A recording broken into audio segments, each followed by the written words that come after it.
Julia and Marcellus were married while Augustus was in Gaul.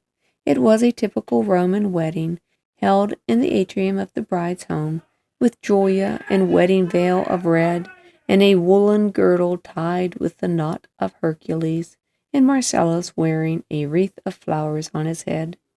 After the proper auspices were taken, the two joined their right hands before a married woman acting as priestess. The sacred cake was offered to Jupiter by the Pontifex Maximus, then shared by the bride and groom.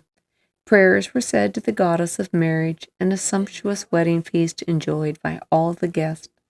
In early evening came the wedding procession.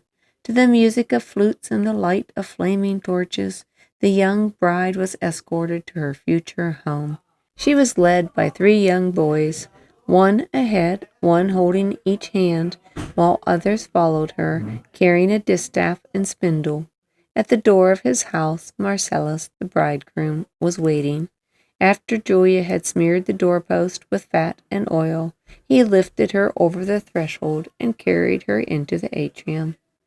On the hearth there was wood laid for a fire.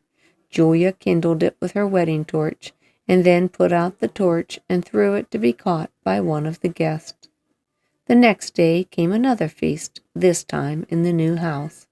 The feasting was the best part of the whole affair to young Drusus, who was no more interested in weddings than any other 11-year-old boy.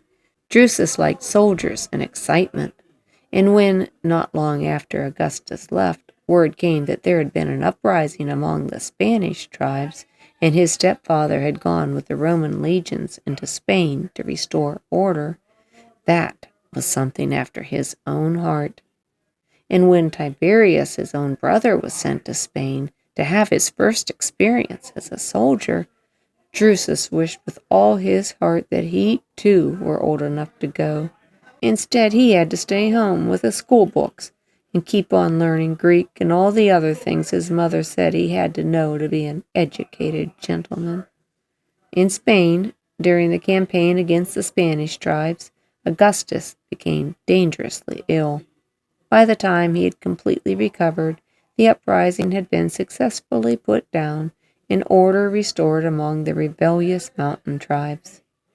In 23 BC, at the end of 3 years, Augustus was back home in Rome again, pleased with the new son-in-law of his own choosing and eager to see what buildings had been completed under Agrippa's supervision during the time that he had been away.